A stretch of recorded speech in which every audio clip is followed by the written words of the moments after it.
Mother's Day daisies, a hidden yacht, then Derek's ultimatum. So I dialed 911 and launched a counterattack he never saw coming. Shock followed fast. The delivery truck pulled into our driveway at exactly 11:30 on Mother's Day morning. And through my kitchen window, I watched a man in a crisp uniform carefully lift a small bouquet of grocery store daisies from his van. $24, including delivery.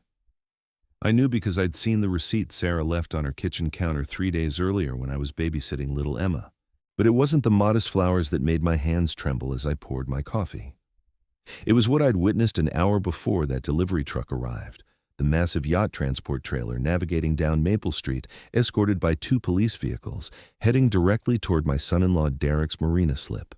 The same marina where he'd been mysteriously spending every weekend for the past month, claiming he was helping a friend with boat repairs. I'd raised Sarah for 26 years, worked double shifts as a nurse to put her through college, and co-signed the loan for her first house when Derek's credit wasn't quite enough.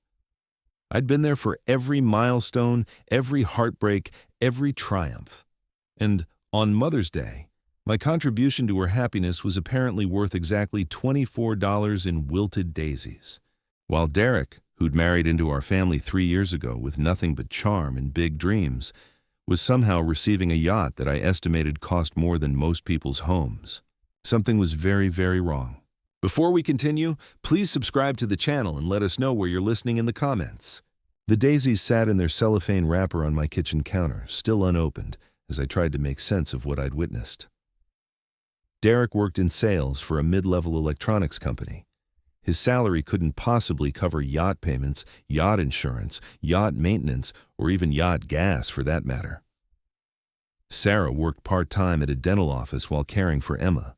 Their combined income barely covered their mortgage and daycare expenses. I knew this because I'd been quietly helping them financially for 2 years. Not out of obligation, but out of love. When Emma needed surgery last winter, I'd covered the insurance deductible without being asked. When their water heater died in February, I'd paid for the replacement while they were at work, leaving the receipt on their counter with a note saying the warranty covered it. Small lies to preserve Derek's pride, but necessary ones to help my daughter's family stay afloat. But a yacht was different. A yacht was impossible. I walked to my living room window and peered down the street toward the marina. The transport trailer was still there, surrounded by a crew of men with hydraulic equipment and safety gear. Whatever they were unloading was substantial enough to require professional installation. This wasn't someone's weekend fishing boat or modest cabin cruiser. My phone buzzed with a text from Sarah. "Thanks for understanding about today, Mom. Derek's family thing came up last minute. Rain check on brunch?" Derek's family thing. Another lie, casual as breathing. I'd been understanding about a lot of things lately. Understanding when they canceled our standing Sunday dinners because Derek needed to work late. Understanding when they couldn't make it to my birthday celebration because Emma wasn't feeling well, only to see Sarah's Instagram posts from that same evening showing them at an upscale restaurant downtown. Understanding when my invitation to Emma's school play was rescinded because the auditorium was too small for extended family. Though Derek's parents somehow found seats in the front row, the pattern was becoming impossible to ignore. I was being systematically excluded from my daughter's life while Derek's presence grew larger and more central. And now, somehow, Derek had access to resources that defied every financial reality I understood about their situation. I needed answers. The marina was a 15-minute walk from my house, close enough that I'd often brought Emma there to feed the ducks when Sarah needed an afternoon to herself. The harbor master, Jim Kowalski, had been there for 20 years and knew every boat owner by name. More importantly, Jim had been married to my friend Patricia before her passing, and he'd always treated me with the kind of respectful familiarity that came from shared grief and mutual understanding. I grabbed my jacket and walked toward the waterfront, my mind churning through possibilities. Maybe Derek had received an inheritance. Maybe he'd gotten a promotion he hadn't mentioned. Maybe he'd won some kind of contest or lottery.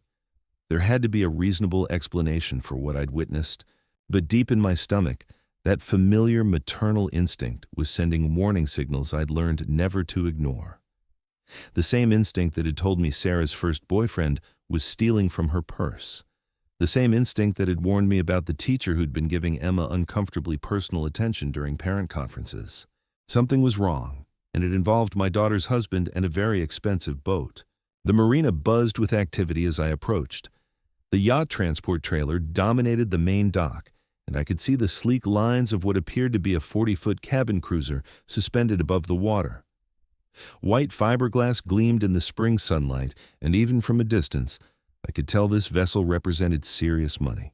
Jim was directing the installation crew with the practiced efficiency of someone who'd overseen hundreds of boat launches.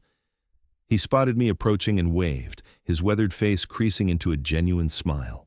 "Dorothy, good to see you. Beautiful day for it." "Jim, that's quite a boat. New arrival?"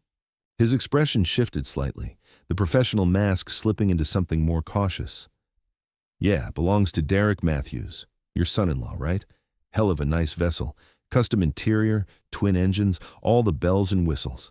The confirmation hit me like cold water. Derek Matthews, Sarah's husband.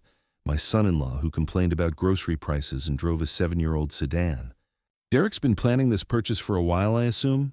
Jim's pause lasted just a beat too long. "Well, I wouldn't know about the planning part. Payment came through a week ago, all cash, very smooth transaction. Dealer said it was one of the quickest sales they'd ever processed. All cash." The words echoed in my head like a bell tolling.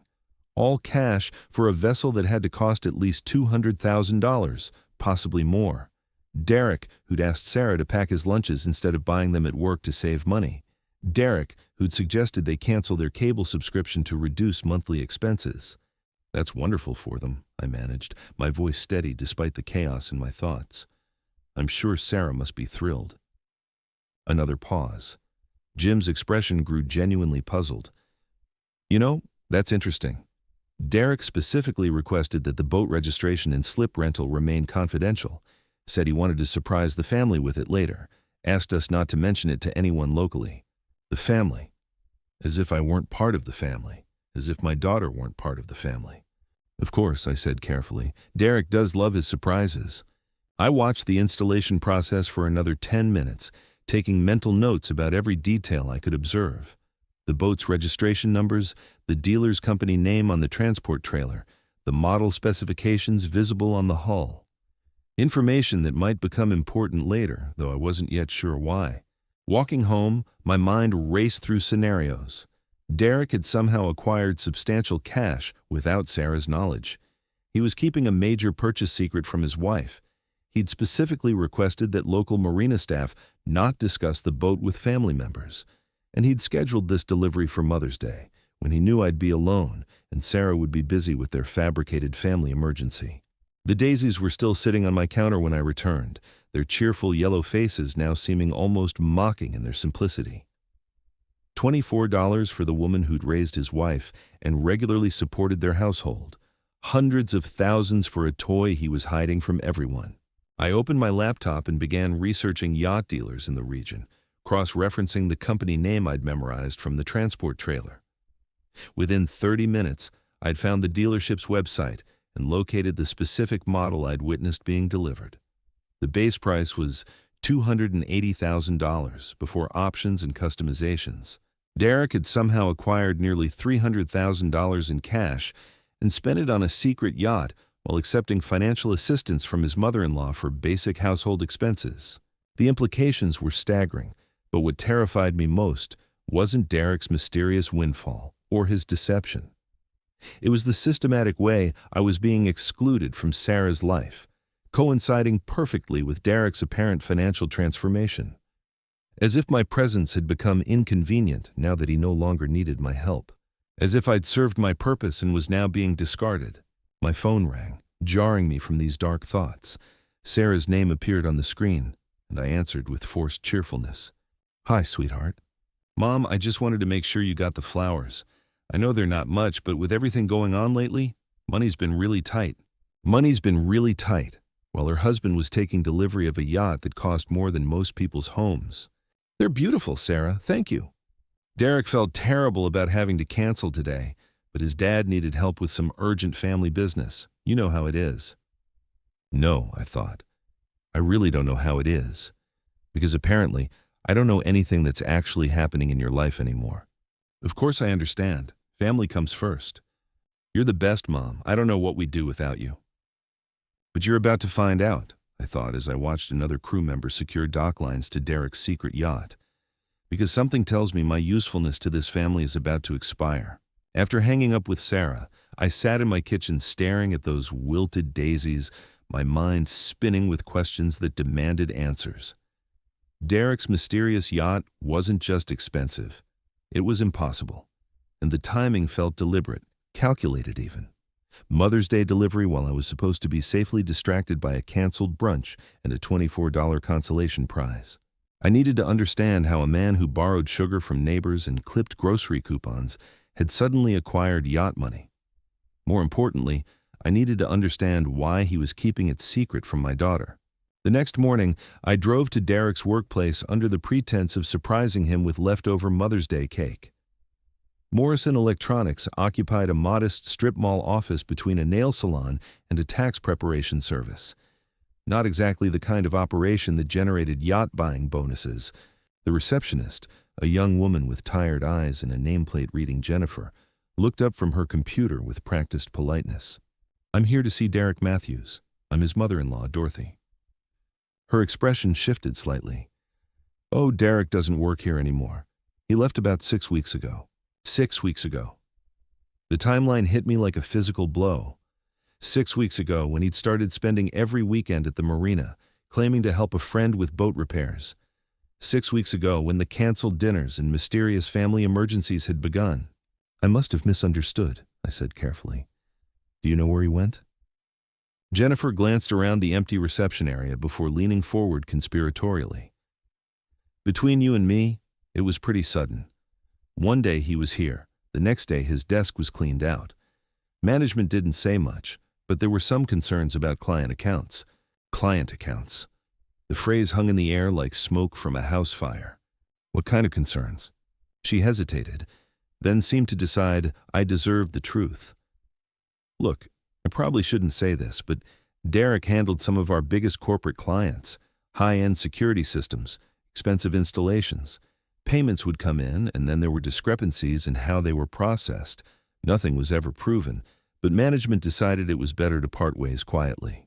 I thanked Jennifer and walked back to my car on unsteady legs.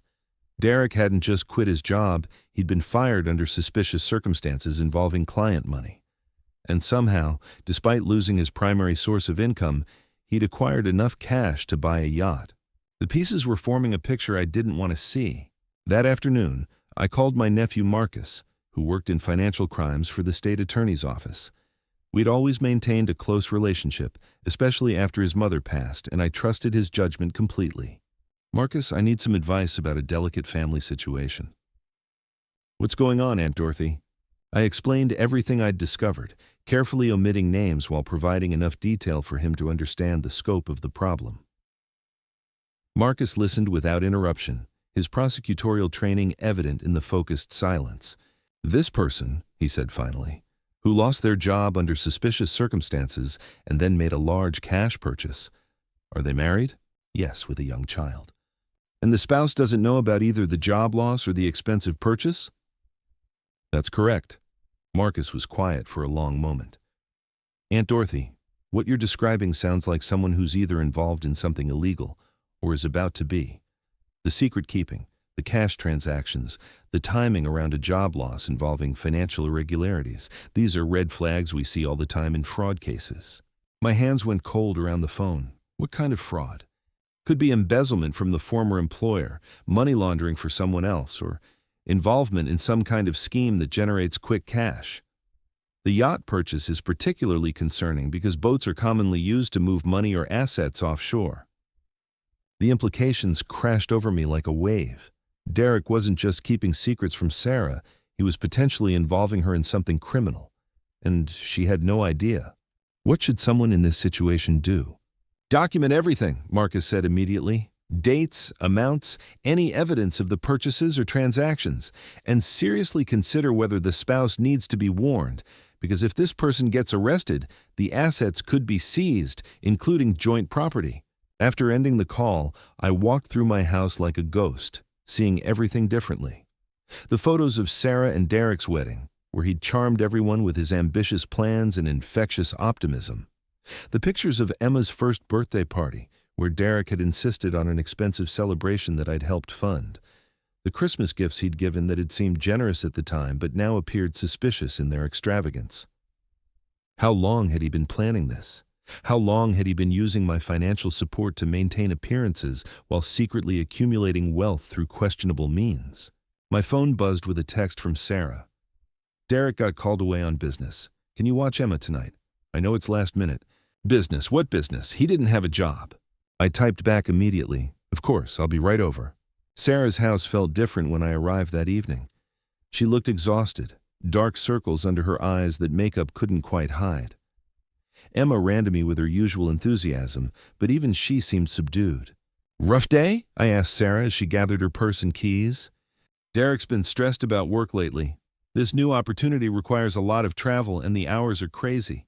I barely see him anymore. New opportunity, another lie, smoothly delivered. What kind of work is it?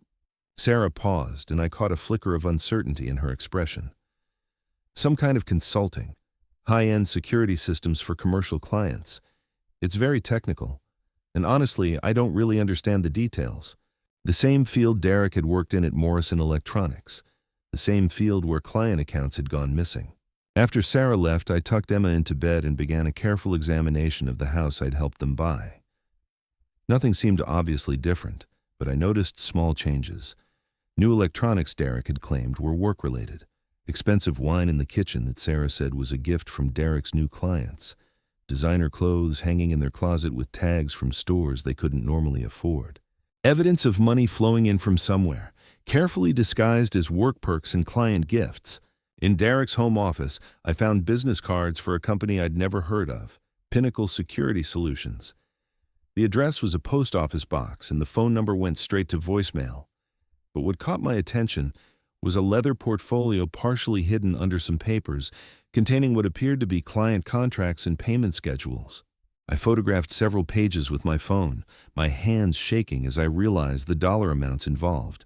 Hundreds of thousands of dollars in security system installations for companies I'd never heard of, with payment terms that seemed designed to move money quickly and quietly. Emma stirred in her bedroom, and I quickly returned everything to its original position. But the damage was done. I'd seen enough to confirm my worst fears. Derek wasn't just keeping secrets from Sarah. He was running some kind of fraudulent operation, using fake contracts and phantom clients to generate the cash he'd spent on his yacht. And every day that Sarah remained unaware, she was becoming more complicit in whatever legal disaster was heading their way. The question wasn't whether to warn her anymore. The question was how to do it without destroying her world and potentially putting both her and Emma in danger. As I sat in their living room listening to Emma's peaceful breathing through the baby monitor, I realized I was facing the hardest decision of my life. Save my daughter from a husband who was using her as cover for criminal activity, or stay silent and watch her unknowingly become an accessory to whatever Derek was really doing with all that money. The daisies he'd bought me suddenly seemed less like an insult and more like evidence. $24 to keep the mother-in-law happy while he spent hundreds of thousands on toys he couldn't legally afford. But Derek had made one critical mistake in his carefully orchestrated deception. He had underestimated the woman who'd raised the daughter he was betraying. That night, I sat in my own kitchen until 3 a.m. Derek's business documents spread across my table like pieces of a puzzle that revealed a picture I wished I'd never seen. The photographs I'd taken showed contracts worth over $800,000, all dated within the past 2 months, all with companies that a simple Google search revealed didn't exist. Pinnacle Security Solutions wasn't just Derek's new employer. It was Derek's creation, a phantom business designed to generate fake invoices and phantom payments. The yacht wasn't a reward for success.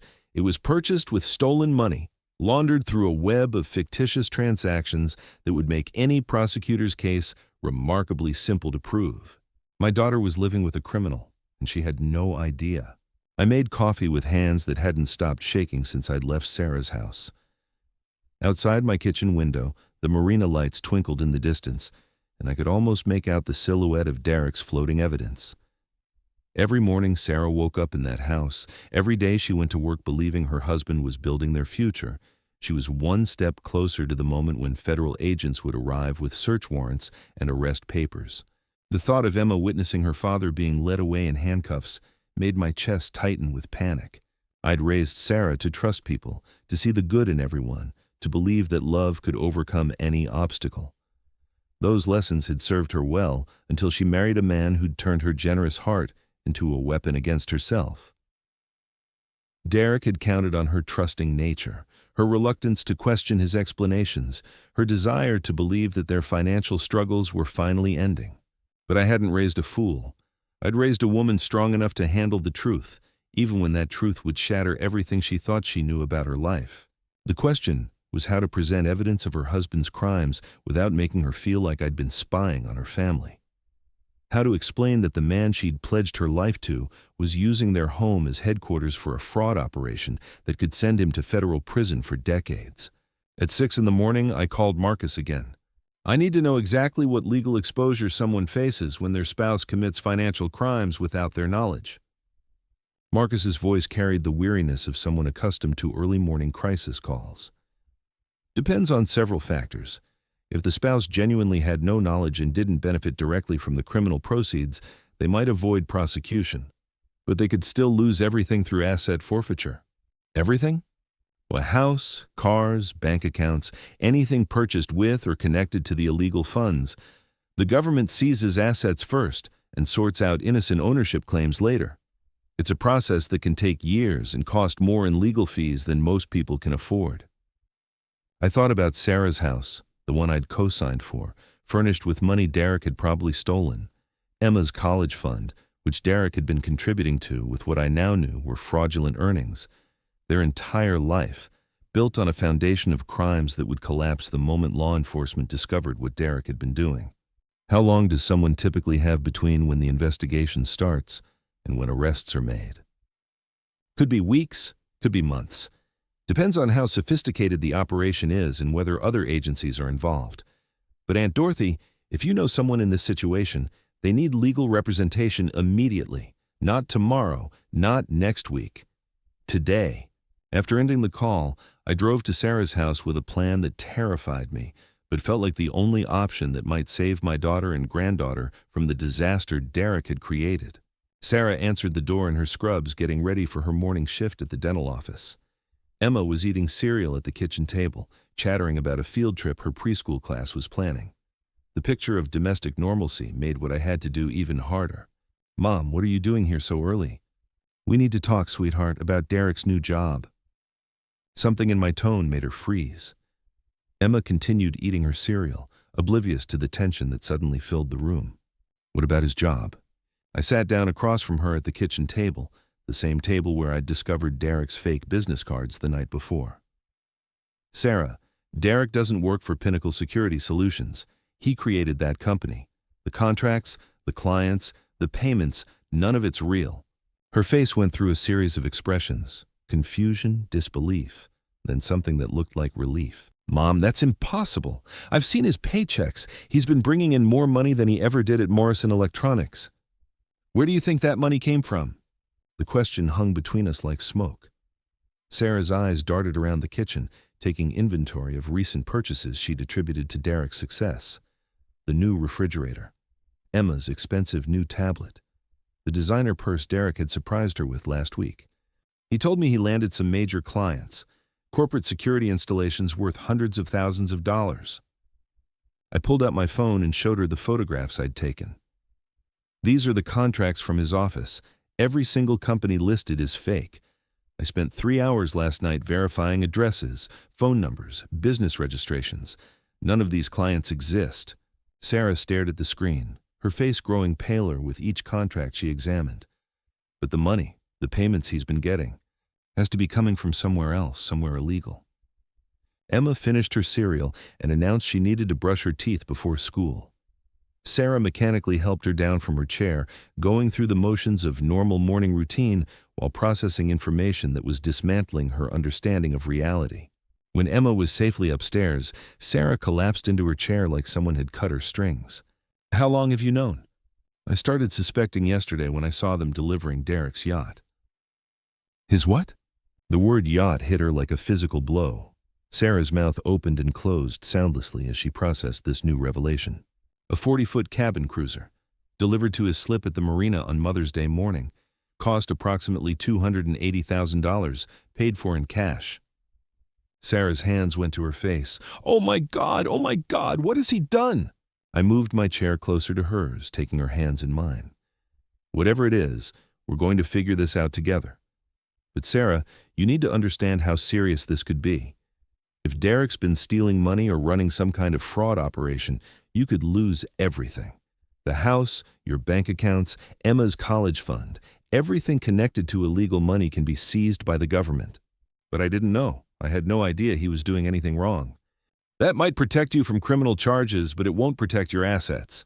We need to get you legal representation immediately. Sarah was crying now, quiet tears that spoke of a woman watching her world collapse in real time. How could he do this to us? How could he put Emma at risk? I didn't have an answer for that question. How do you explain to someone that the person they trusted most in the world had been systematically betraying them for months, using their love and trust as cover for criminal activity? Where is Derek now? He said he had meetings in Seattle all week, big clients who needed security assessments. More lies, delivered with the casual confidence of someone who'd been practicing deception for so long it had become second nature. Sarah, I need you to listen to me very carefully. You cannot let Derek know that we've discovered any of this. If he realizes we're onto him, he might run, and that would make everything worse for you and Emma. She nodded, wiping her eyes with the back of her hand. What do I do? First, we document everything. Every payment he's made to household accounts, every purchase, every deposit. We create a paper trail showing exactly when his financial behavior changed and what you knew about it. Second, we get you a criminal defense attorney and an asset protection lawyer. Third, we figure out how to protect Emma from whatever's coming. The school bus honked outside, and Emma came running downstairs with her backpack and lunchbox. Sarah composed herself with the impressive speed of someone who'd learned to hide her emotions from her child. Have a wonderful day at school, baby. Grandma's going to pick you up this afternoon. After Emma left, Sarah turned to me with an expression I hadn't seen since she was 16 and caught her first boyfriend cheating on her. Hurt, angry, but also determined. I want to see the boat. An hour later, we stood on the marina dock looking at Derek's yacht. In daylight, it was even more impressive than I'd remembered. Gleaming white fiberglass, custom fittings, dual engines that probably cost more than Sarah's annual salary. The name painted on the stern made my stomach turn. Emma's dream. He'd named his stolen yacht after my granddaughter. Sarah stared at the boat like it was a monument to her own naivety. All those times he complained about money. All those nights I stayed up worrying about our mortgage payment. All those times you helped us financially while he was doing this. The marina was quiet except for the sound of water lapping against hulls and the distant cry of seagulls. Jim Kowalski approached from the harbor master's office, his expression carefully neutral. "Morning, ladies. Beautiful boat, isn't it?" "Jim," I said carefully, "when Derek registered this slip, did he mention how he was planning to finance the boat?" Jim glanced around to make sure we weren't being overheard. "Actually, that's what made the whole transaction so unusual. Most people finance boats like this over 10 or 15 years. Derek paid the entire purchase price up front, plus a year's slip rental, plus insurance, all cash all at once. Dealer said he'd never seen anything like it." Sarah's face went white. "How much cash?" "Has to be close to $300,000 all told. Your husband must have had one hell of a good year." After Jim walked away, Sarah and I stood in silence, staring at the evidence of Derek's crimes bobbing gently in its slip. Somewhere in the distance, I could hear the sound of children playing at the marina's small beach. Normal families enjoying a normal day, unaware that they were witnessing the scene of what would soon become a federal investigation. "What happens when they arrest him?" Sarah asked quietly. "I don't know, sweetheart. But whatever happens, Emma's going to need stability. She's going to need to know that even when her world changes, some things stay the same." Sarah nodded, her jaw setting with the kind of determination I'd hoped she'd inherited from me. "I need to call work and tell them I won't be in today. Then I need to find lawyers. I'll help you with everything, whatever it costs, whatever it takes." She looked at me with eyes that held both gratitude and something else. Something that looked like the beginning of an understanding about who in her life had actually been protecting her all along. Mom, those flowers on Mother's Day, $24 while he was buying this. I put my arm around her shoulders as we walked back toward the parking lot. Sweetheart, I've been thinking about those flowers, and you know what? They're the most honest gift Derek ever gave me, because they showed me exactly what he thought I was worth. I'm so sorry for everything. For choosing him over you, for believing his lies, for letting him exclude you from our lives while he was stealing money and hiding boats. You didn't choose him over me. You trusted your husband, which is what good wives do. Derek's the one who betrayed that trust. As we drove away from the marina, I caught one last glimpse of Emma's dream in my rearview mirror. Soon, that boat would be evidence in a federal case. Soon, Derek would discover that his carefully constructed house of lies was about to come crashing down around him. But he'd made one crucial error in his planning. He'd assumed that Sarah would remain blind to his deception forever.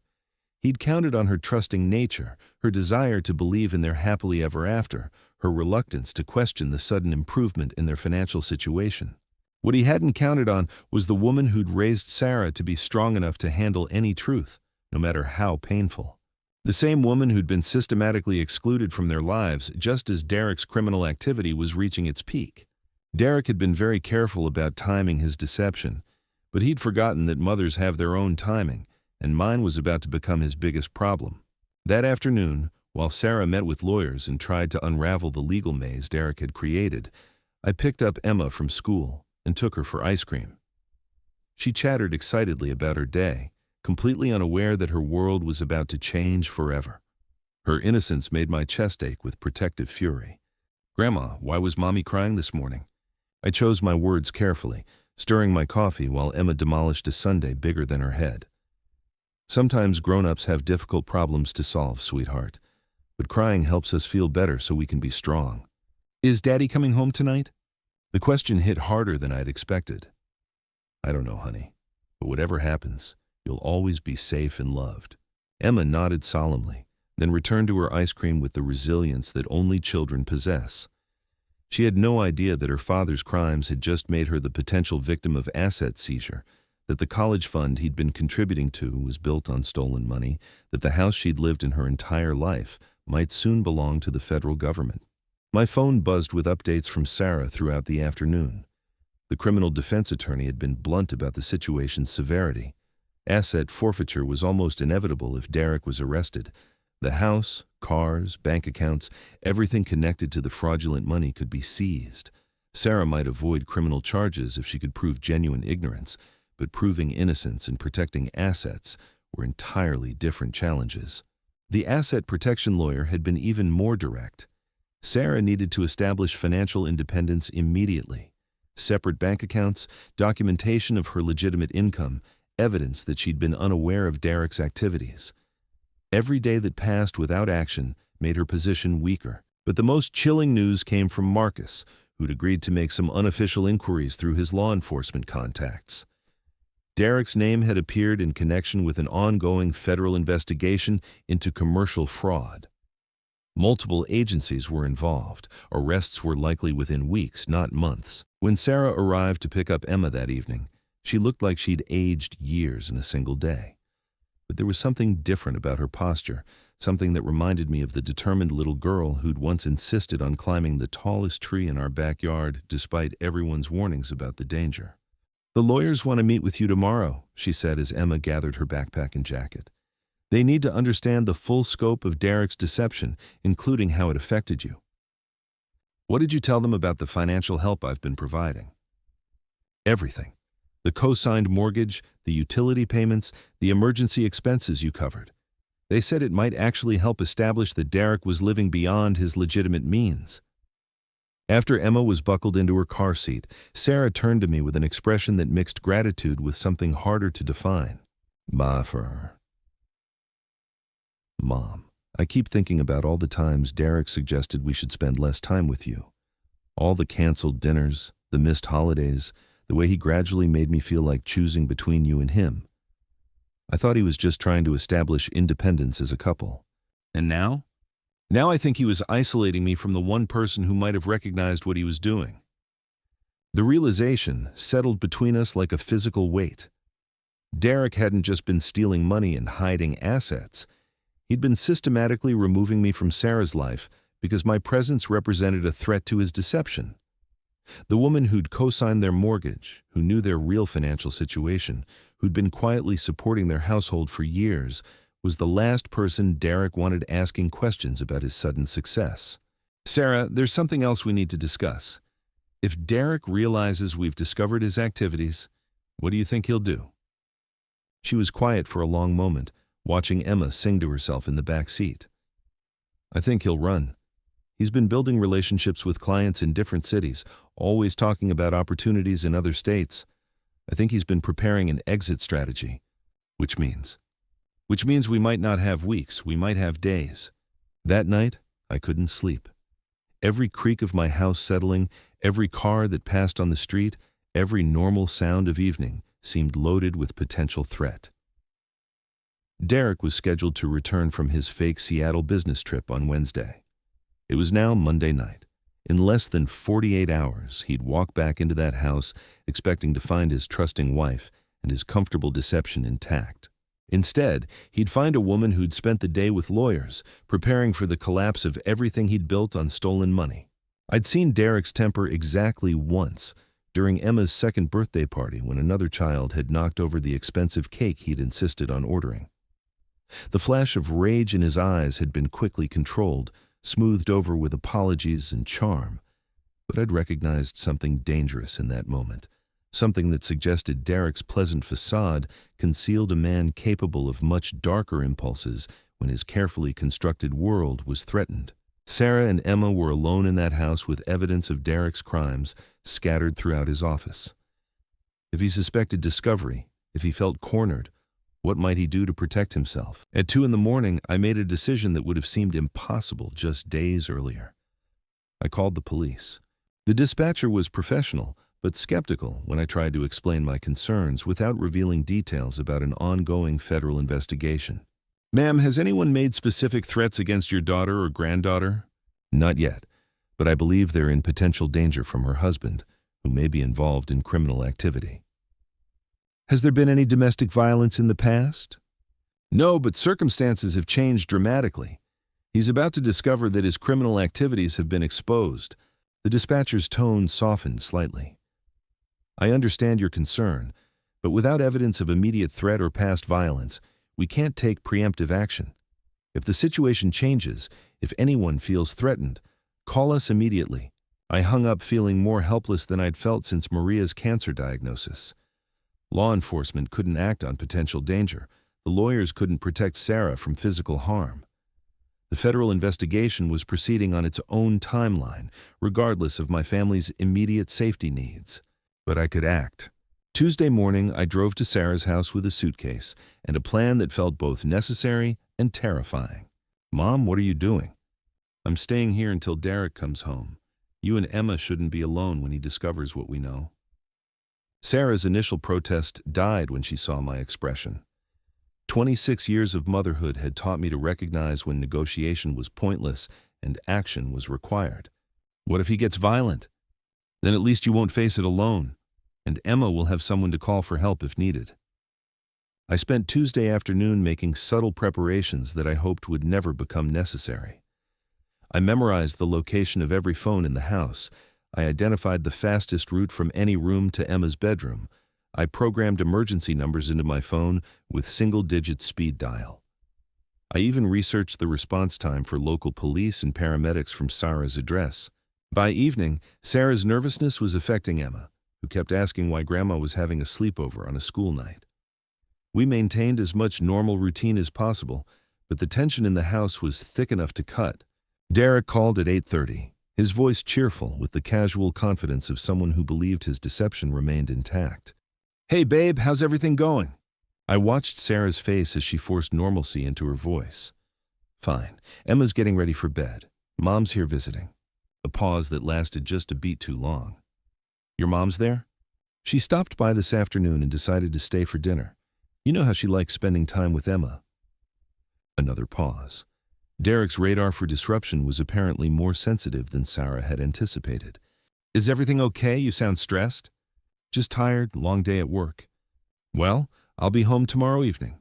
Tell Emma I'll bring her something special from Seattle."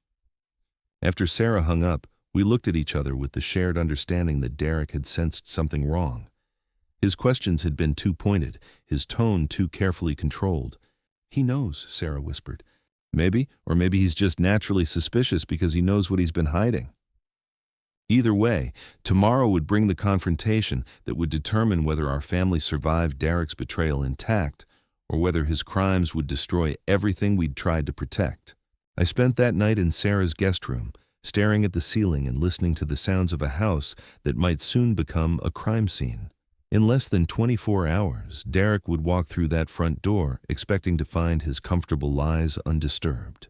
Instead, he'd discover that his mother-in-law, the woman he'd tried to exclude from his family, had spent the past 3 days unraveling every thread of his carefully woven deception. And unlike Sarah, I had no intention of pretending I didn't know exactly what he'd done. Wednesday evening arrived with the kind of spring storm that turns ordinary suburban streets into something darker and more ominous. Rain hammered against the windows as Emma finished her homework at the kitchen table, while Sarah and I maintained the pretense of normal evening routine. At 6:15, Derek's headlights swept across the living room windows as he pulled into the driveway. Sarah's hands trembled as she helped Emma pack her school bag for the next day. "Grandma's going to take you upstairs to brush your teeth while I talk to Daddy, okay?" Emma nodded, sensing the adult's tension without understanding its source. I guided her toward the stairs just as Derek's key turned in the lock. "Sarah, I'm home." His voice carried across the house with forced cheerfulness that couldn't quite mask an underlying edge. From the top of the stairs, I could see him removing his jacket, his movements sharp with barely controlled energy. "Welcome home," Sarah replied, her voice steady despite everything. "How was Seattle?" "Productive. Very productive." Derek moved into the living room, his eyes scanning the space like he was cataloging potential changes. "Where's your mother?" "Helping Emma get ready for bed." I finished supervising Emma's teeth brushing and tucked her into bed with extra stories, buying Sarah time for whatever conversation was about to unfold downstairs. Through Emma's closed door, I could hear the low murmur of voices that gradually grew sharper, more strained. By the time I crept halfway down the stairs, Derek's voice had lost all pretense of pleasantness. "You've been going through my office." "Derek, we need to talk about Pinnacle Security Solutions." The silence that followed felt like the moment before lightning strikes. When Derek finally spoke, his voice carried a coldness I'd never heard from him before. "What exactly do you think you know?" "I know the company doesn't exist. I know the clients are fake. I know about the yacht you bought with stolen money and named after our daughter." Another silence, longer this time. When Derek responded, his voice had dropped to something barely above a whisper, which somehow made it more threatening than shouting would have been. "You have no idea what you're talking about. You've been listening to your mother's paranoid theories, haven't you? That woman has been trying to destroy our marriage from day one. My mother discovered your crimes because you were stupid enough to deliver a yacht on Mother's Day while giving her $24 flowers." I heard Derek's sharp intake of breath, the sound of someone realizing their carefully planned deception had been undone by their own arrogance. "Sarah, you need to understand something. This isn't a game. The people I've been working with, the money I've been moving, these aren't the kind of situations where you can just walk away because you've developed a conscience." The threat was clear, though carefully worded. Derek wasn't just admitting to criminal activity, he was suggesting that Sarah's knowledge made her complicit, potentially dangerous to people who wouldn't hesitate to eliminate problems. "Are you threatening me?" "I'm trying to protect you, both of you. If you think you can just call the police and make this disappear, you're more naive than I thought." From my position on the stairs, I could see Derek pacing the living room like a caged animal. His earlier charm had evaporated completely, replaced by something desperate and calculating. "How much does she know?" Derek's voice had shifted focus, and I realized he was asking about me. "Everything. The fake business, the yacht, your job at Morrison Electronics. She's the one who figured it all out." Derek was quiet for a long moment, processing this information. When he spoke again, his tone carried a finality that made my blood run cold. "Then we have a serious problem, because your mother isn't going to just forget what she's learned. and neither are you." I heard footsteps moving toward the stairs and quickly retreated to Emma's room, my heart hammering against my ribs. Through the door, I could hear Derek climbing the steps, his pace deliberate and controlled. He knocked softly on Emma's door. "Emma, sweetheart, is Grandma in there with you?" "She's reading me another story, Daddy. Can you ask her to come downstairs? I need to talk to both of you and Mommy about something important." The request sounded reasonable, even considerate, but something in Derek's tone made every instinct I possessed scream warnings. This wasn't an invitation. It was a command disguised as politeness. "Grandma will be down in a few minutes," I called through the door. "Let me finish Emma's story first." "Of course, take your time." I heard his footsteps retreat downstairs, followed by low, urgent conversation between Derek and Sarah. I couldn't make out the words, but the tone suggested negotiation, possibly coercion. Moving quietly to Emma's window, I looked down at the driveway where Derek's sedan sat next to Sarah's car, both vehicles blocking any easy escape route. The storm had intensified, turning the suburban street into a dark corridor where neighbors' windows glowed like distant lighthouses. My phone buzzed with a text message, Derek's number. "Dorothy, we need to have a family meeting, all of us together. It's important that we discuss this situation like adults." I stared at the message, reading between the lines of Derek's carefully chosen words. He needed to know exactly what I'd discovered, what evidence I'd gathered, who I'd spoken to about his activities. He needed to assess the threat I represented to his operation, and then he needed to neutralize that threat. I typed back carefully, "Of course, Emma's almost asleep. I'll be down shortly." But instead of heading downstairs, I moved to Emma's closet and quietly dialed 911. "911, what's your emergency?" "I'm at 247 Maple Street," I whispered. "I believe my daughter and I are in immediate danger from her husband. He's involved in criminal activity, and he just discovered that we know about it. Ma'am, are you able to leave the residence safely?" I looked toward Emma's bedroom door, thinking about Sarah downstairs with Derek, about the conversation that was probably determining our family's fate at that very moment. "No, my daughter's downstairs with him, and I can't leave my granddaughter alone." "Is anyone armed? Has anyone made specific threats?" "Not yet, but he's desperate, and he knows we can identify his criminal activities to law enforcement." "Officers are en route. Stay on the line and keep yourself and your granddaughter safe. If the situation escalates, get to a room with a lock and wait for help." I ended the call and slipped the phone into my pocket, then returned to Emma's bedside. She was finally drifting off to sleep, her small face peaceful and innocent in the dim light from her nightlight. Downstairs, the voices had stopped. The silence was somehow more frightening than the argument had been. I waited 5 more minutes, listening for any sound that might indicate what was happening in the living room. When I finally heard footsteps on the stairs again, I knew my time for preparation was over. Derek appeared in Emma's doorway, his silhouette backlit by the hallway light. His posture was controlled, almost casual, but I could sense the tension coiled beneath his surface calm. "Dorothy, I think it's time we had that conversation." I stood slowly, moving between Derek and Emma's bed. "Of course, let me just make sure she's completely asleep. She'll be fine, this won't take long." The phrase carried implications that made my mouth go dry. This won't take long, because Derek had already decided how this family meeting would end. I followed him downstairs, noting that Sarah was no longer in the living room. "Where's Sarah?" "She's in the kitchen making coffee. Thought we might need it for our discussion."